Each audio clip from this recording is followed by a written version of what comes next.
सच्चे दोस्त की कहानी, सच्चे प्यार की कहानी। किसी ने सच में कहा है, अगर आप किसी को सच्चे दिल से चाहो तो कायनात भी उसे आपसे मिलाने में जुट जाती है, और अगर किस्मत भी साथ दे दे तो वो आपको जरूर मिल जाता है। चलो अब हम कहानी की शुरुआत करते हैं। इस कहानी को पूरा पढ़ना जब ही आपको समझ आएगा कि प्यार किसे कहते हैं और उसका पास होने का और जुड़ा होने का एहसास कैसा होता है। राज और काजल दिल्ली के एक ही कॉलेज में पढ़ते हैं। दोनों ही कॉलेज में दोस्ती हो जाती है और धीरे धीरे दोनों एक दूसरे से प्यार करने लगते हैं। राज और काजल एक दूसरे को अच्छे से समझने लगते हैं और उन दोनों का समय के साथ साथ दोस्ती और प्यार बढ़ता जाता है। कॉलेज का आखिरी पड़ाव था और दोनों एक दूसरे से अलग हो रहे थे। दोनों बेचैन थे कि आगे वो मिल पाएंगे या नहीं, उसकी जिंदगी उन्हें किस मोड़ पर ले जाएगी। दोनों एक दूसरे से शादी करना चाहते थे, लेकिन परिवार की सहमति भी जरूरी थी। राज के परिवार वाले तो शादी की सहमति थे, लेकिन काजल के परिवार वाले इस बात सहमति नहीं करते थे, क्योंकि दोनों ही जाति अलग अलग थी।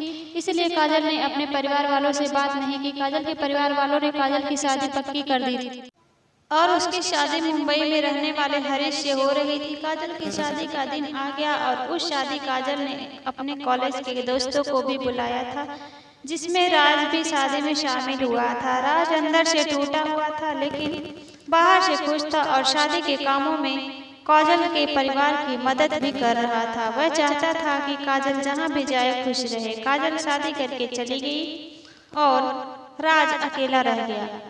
राज एक प्राइवेट कंपनी सेल्समैन का काम करने लगा और अच्छा पैसा कमाने लगा। राज मिडिल क्लास परिवार का था। वह अपनी जॉब से खुश था। काजल की शादी 2 साल बीत गए थे, लेकिन उसकी कोई कॉल नहीं आई और न ही उसकी किसी दोस्त को उसके बारे में पता था। राज ने कोशिश तो की कि उसे पता लग जाए कि काजल कैसी है और उसकी जिंदगी कैसी चल रही है, लेकिन वह कुछ भी पता नहीं लगा पाया। अब राज के परिवार वाले राज की शादी की बात करने लगे और राज भी परिवार से सहमत था।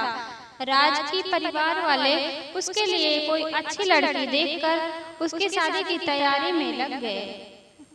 काजल की शादी के 2 साल बाद एक दिन राज के पास किसी अनजान नंबर से फोन आता है। राज, हेलो जी, आप कौन बोल रहे हैं? दूसरी तरफ से एक लड़की की आवाज आती है। काजल, हेलो, क्या मैं राज से बात कर सकती हूँ? राज, हाँ जी, मैं राज ही बोल रहा हूँ। आप कौन? काजल, हेलो राज, मैं काजल। राज ने आवाज तो पहचान ली थी, फिर भी वह पक्का करना चाहता था कि काजल ही बोल रही है। राज मन ही मन बहुत खुश था, लेकिन उसने काजल को जाहिर नहीं होने दिया और काजल की आवाज सुनकर राज की खुशी के आंसू निकल गए। राज का एक दोस्त साहिल उसके साथ था। वह राज को देखकर बोला, क्या हुआ और फोन पर कौन है? राज ने हाथों से इशारा किया, कोई नहीं, और काजल को बोला, कैसे हो? काजल, मैं ठीक हूँ, और रोने लगी। राज, क्या हुआ काजल, रो क्यों रही हो? काजल, किसी ने कुछ कहा क्या? और बोला, चुप हो जाओ और बताओ क्या बात हुई? काजल शिशकी लेते हुए, कुछ नहीं राज, वो बहुत दिनों बाद तुमसे बात की ना, इसीलिए रोना आ गया। राज, चलो कोई नहीं काजल, चुप हो जाओ और बताओ तुम्हारा नया परिवार कैसा है? काजल, मेरा परिवार बहुत अच्छा है और यह सब बढ़िया है, यहाँ सब बढ़िया है एकदम। राज खुश होकर, ये तो अच्छी बात है, बस तुम खुश रहो, इतना ही कहा था राज ने कि काजल ने फोन काट दिया। राज सोच रहा था कि दोबारा फोन करो या नहीं। साहिल, क्या हुआ राज, तू इतना दुखी क्यों है और किसका फोन था जो तू ऐसे बात कर रहा था? राज, काजल का फोन था। साहिल, वही काजल जिससे तू प्यार करता था? तुम दोनों एक साथ कॉलेज में थे और जिसकी शादी भी हो गई? राज, हाँ यार साहिल, उसी का फोन था, लेकिन फोन कट गया। अब समझ नहीं आ रहा कि दोबारा करूं या नहीं। साहिल, क्या बात हुई बता फिर, मैं बताता हूँ। राज, कुछ खास बात नहीं, और उसने जो भी बात हुई थी साहिल को बता दी। साहिल, अभी रहने दे, क्या पता कोई आ गया हो इसीलिए उसने काट दिया हो। वो जरूर तुझे दोबारा फोन करेगी, एक दो दिन में इंतजार कर राज। ठीक है। साहिल की बात सुनकर राज को शबर तो हो गया, लेकिन उसका दिल तड़पने लगा। वही पुराने दिन उसे याद आ गए। जब भी राज के फोन पर किसी का फोन आता, उसे यही उम्मीद लगती कि काजल का फोन है। इस इंतजार में एक हफ्ता बीत गया। एक हफ्ते बाद राज को काजल का फोन फिर आता है। राज हेलो बोलकर चुप हो जाता है। काजल हेलो राज, कैसे हो? राज मैं ठीक हूँ, तुम बताओ कैसी हो? और उस दिन फोन क्यों काट दिया था? काजल कोई आ गया था तो मैं फोन काट दी। अच्छा नहीं लगता ना, ऐसे मैं ठीक हूँ। राज अच्छा जी, चलो कोई नहीं। और सुना, कैसे चल रही है जिंदगी? काजल अच्छी चल रही है, तुम बताओ शादी कर लिए? राज नहीं यार, अभी नहीं, कोई अच्छी लड़की मिली नहीं। काजल अच्छा, ऐसे कैसे? तुम्हें तो अच्छी लड़की मिल जानी चाहिए, इतने अच्छे जो हो तुम।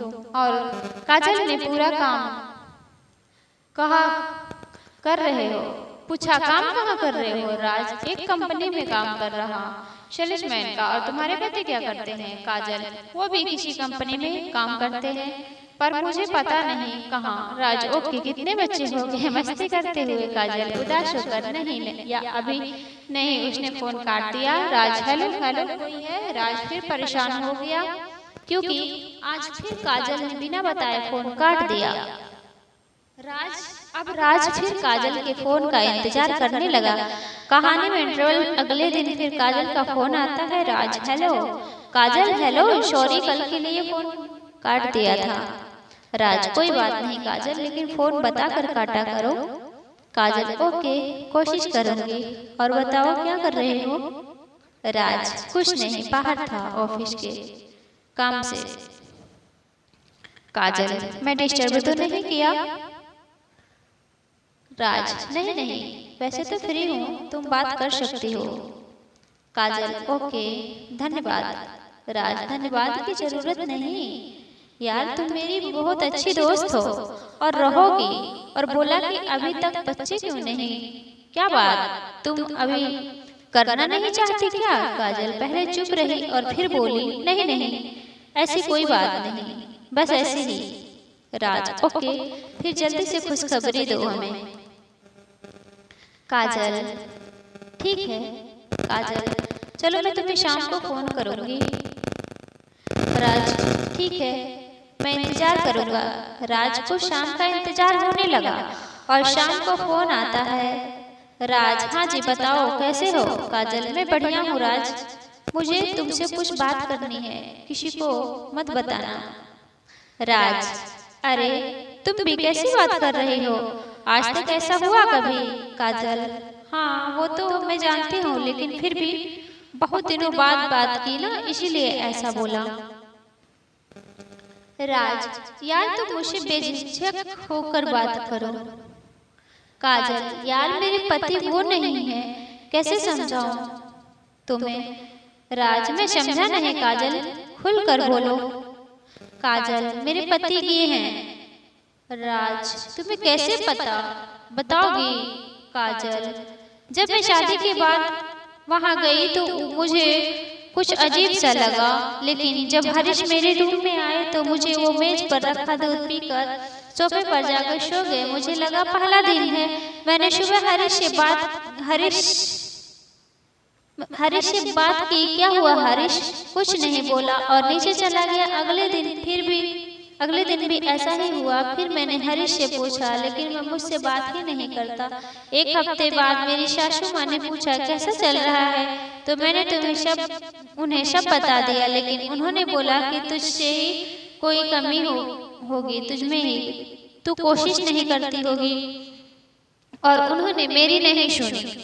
एक दो दिन रात को हरीश घर से चला भी जाता था और सुबह आता था। घर में उसका और उस परिवार का बात करने का तरीका भी थोड़ा अलग था। उसके परिवार ने या हरीश ने मुझ पर कभी हाथ नहीं उठाया, लेकिन अपना भी नहीं समझा। एक दिन रात को मैंने हरीश से बात करने की कोशिश की। जब उसने कि मुझे तुम अच्छी नहीं लगती, तो मुझे लगा कि हरीश किसी और लड़की से प्यार करता है। मैं कुछ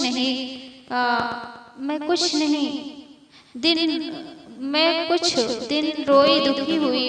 मैंने उसकी माँ को बताया, लेकिन उन्होंने कहा ऐसा कुछ नहीं है, उसने गुस्से में बोल दिया। फिर एक दिन मैंने हरीश को पकड़ा और पूछा, कोड वो अगर उसके साथ रहना है तो मुझसे शादी क्यों की तुमने? हम दोनों के बीच बहुत कहा सुनी हुई जब हरीश ने कहा कि मुझे लड़के पसंद है, और यह सुनकर मेरे होश उड़ गए। मैंने सोचने समझने की शक्ति कुछ देर के लिए खत्म हो गई और हरीश वहां से चला गया। अगले दिन मैंने हिम्मत करके सासू माँ को सब बताया। यह सुनकर वो भी रोने लगी और बोली, बेटी हमें माफ कर दो। जब उन्होंने ये कहा तो मैंने कहा, मम्मी जी इसमें आपको कोई गलती नहीं। तो उन्होंने कहा, बेटी हमें लगा कि क्या पता शादी के बाद ये सही हो जाए। यह सुनकर मैंने कहा कि मम्मी जी आपको पता था? तो उन्होंने कहा, हाँ बेटी, हम इसी उम्मीद में थे कि मेरा बेटा हमें वापस दे, लेकिन ऐसा नहीं हुआ। उन्होंने जबरदस्ती शादी तो कर ली, लेकिन खुद को नहीं बदला। यह सब सुनकर मेरी पैरों नीचे से जमीन निकल गई और मेरी सासू माँ ने मुझे संभाला और बोला, बेटी हमें माफ कर दो। मैं उनके पास से उठकर अपने कमरे में आ गई और फिर मैंने घर पर फोन किया और अपनी मम्मी को सब बता दिया। यह सुनकर उन्होंने दुख हुआ, लेकिन वो बोले कि अब तो तुझे वहीं रहना पड़ेगा।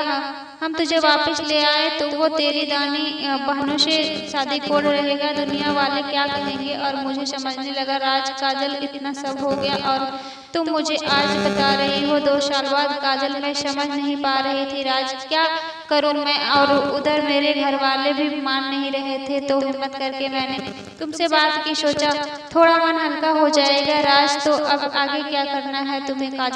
काजल कुछ नहीं, अब तो जैसे तैसे वैसे रहना है हरीश के साथ। राज ये सुनकर दुखी हुआ और काजल को समझाने लगा।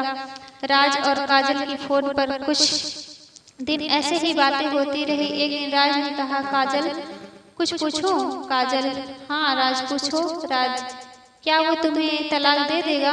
काजल, हाँ वो सब सहमत है तलाक के लिए, लेकिन मैं जाऊंगी कहाँ? राज, मुझसे शादी कर लेना।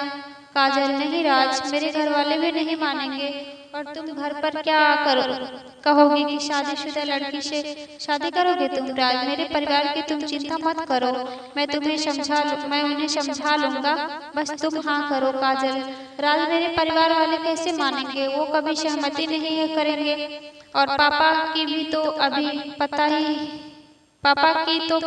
पता ही है नहीं, और नहीं भाइयों को। राज, मैं तुम्हारे परिवार से बात करता हूँ, कोशिश करने में क्या जाता है? काजल, ठीक है राज, यह कर लो, लेकिन मेरे भाइयों को तुम जानते हो ना? राज, हाँ वो गुस्से वाले और बदमाश हैं, लेकिन मैं कोशिश करता हूँ। काजल खुश होकर, ठीक है राज, जो तुम्हें सही लगे। राज और उसका दोस्त साहिल एक दिन काजल के घर गया, लेकिन उसके पापा नहीं मिले। वह काजल की मम्मी थी वहाँ।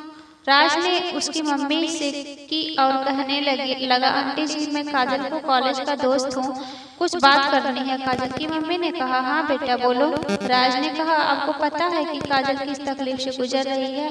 उसका मेरे पास फोन आया था, मैंने उसका शादी करना चाहता हूँ। यह सुनकर काजल की मम्मी ने कहा, ऐसा नहीं हो सकता, और गुस्से में कहा कि जाओ यहाँ से। काजल के पापा के आने से पहले यह सुनकर राज वहाँ से आ गया। काजल कुछ दिन के लिए घर पर आई थी तो उसकी और मम्मी की बात हुई तो मम्मी उस पर गुस्सा हुई। काजल ने मम्मी को समझाया कि मेरी क्या जिंदगी है और राज अच्छा लड़का है, मुझे खुश रखेगा, एक बार आप घर पर बात करो। ये बात काजल के घर पर सबको पता लग गई और काजल के छोटे भाई अमित को भी बदमाश और गुस्से वाला था। अमित को लगा कि मेरी बहन पहले ऐसे नहीं थी, राज ने कुछ कहा है जो वो ऐसे बोल रही है, और अमित कुछ दोस्तों के साथ राज के घर चला गया। राज घर पर नहीं था उस समय। अमित और उसके दोस्त राज के परिवार वालों को धमकाकर और बोलकर आए कि वे अपने बेटे राज को समझा लो, मेरी बहन से दूर रहे, नहीं तो मार डालेंगे। राज शाम को घर आया तो उसे यह सब पता लगा वो भी गुस्से में साहिल के साथ वहाँ चला गया और अमित के साथ उसकी लड़ाई हुई। उसी लड़ाई में राज और साहिल बहुत पिटे और घर आ गए। राज को पता लगा कि अमित का कोई दोस्त राम उसके इधर ही रहता है और वह राज को भी जानता है। राज राम के पास गया। राज, राम भाई आपस एक मदद चाहिए। राम, हाँ बोलो राज, क्या हुआ? राज, आप अमित को जानते हैं जो वहाँ रहता है? राम, हाँ जानता हूँ, तो क्या हुआ? राज, अमित के बहन और राज ने सारी कहानी राम को सुना दी। राम, चल ठीक है राज, मैं उसे समझा दूंगा। राज, बहुत बहुत धन्यवाद भाई। राम ने अमित से मुलाकात की और उसे समझाया और बोला कि राज शरीफ लड़का है, मैं उसे अच्छे से जानता हूँ। तू एक बार अपने परिवार में माँ और बहन से बात कर। अमित ने यह सुनकर कहा कि ठीक, मैं बात करता हूँ, लेकिन राम, अगर राज गलत हुआ तो फिर देख लेना। राम ने ठीक है, मैं खुद तेरे पास लेकर आऊँगा उसे। अमित घर गया, माँ से और बहन से पूछा कि सच क्या है। तब पूरे परिवार के सामने माँ और बहन ने सब सच बता दिया। यह सब सुनकर अमित और उसके पापा को गुस्सा तो आया, लेकिन वो कुछ नहीं कर पाया और उन्होंने मिलकर राज को घर बुलाया। राज अगले दिन उसके घर आया। अमित और उसके पापा ने उससे बात की और बोले कि हमारी बेटी को तुम्हारे परिवार वाले अपना लगेंगे या बस ये तुम ही कह रहे हो अपना लेंगे? राज ने कहा कि आप मेरे घर आ जाओ और उनसे भी बात कर लो, मेरा घर भी देख लो। कुछ दिन बाद अमित और उसके पापा राज के घर गए और उन्होंने उनके परिवार से बात की तथा वह से संतुष्ट होकर घर आए। काजल के पापा ने हरीश के पापा से बात की और बोले कि हमारी बेटी अब वहाँ नहीं रहेगी और तलाक देकर सब खत्म करो। पहले तो हरीश के पापा बोले नहीं, फिर उन्होंने घर पर बात की और वो उनकी काजल के पिता की बात मान गए। 2 महीने बाद उनका तलाक हो गया और इधर राज और काजल ने परिवार के साथ जाकर मंदिर में फिर कोर्ट में शादी कर ली। दोनों के परिवार बहुत खुश थे और इन परिवार से ज्यादा राज और काजल बहुत खुश थे। आज राज और काजल की शादी को 5 साल हो गए और वो दोनों बहुत खुशी खुशी जीवन व्यतीत कर रहे हैं और उनके 2 प्यारे से बच्चे भी, बड़ा लड़का रोहित और छोटी बेटी मधु। अगर आप किसी से प्यार करते हैं तो उसकी खुशी का ख्याल रखें, उसे क्या पसंद है इन सब बातों पर ध्यान दें, उसे समझने की कोशिश करें, ना कि अपनी मर्जी उस पर थोपे। और अगर वो तुम्हें मिल न सके तो खुद को या फिर उसे नुकसान पहुंचाए। अगर प्यार सच्चा है और उसकी आपकी किस्मत में उसका मिलना लिखा है तो यह एक दिन आपको जरूर मिलेगा। अगर आपको ये कहानी अच्छी लगी हो तो इसे शेयर करें और कमेंट करके जरूर बताएं। तब तक के लिए मिलते हैं नेक्स्ट वीडियो के साथ। Bye bye, thanks for watching friends.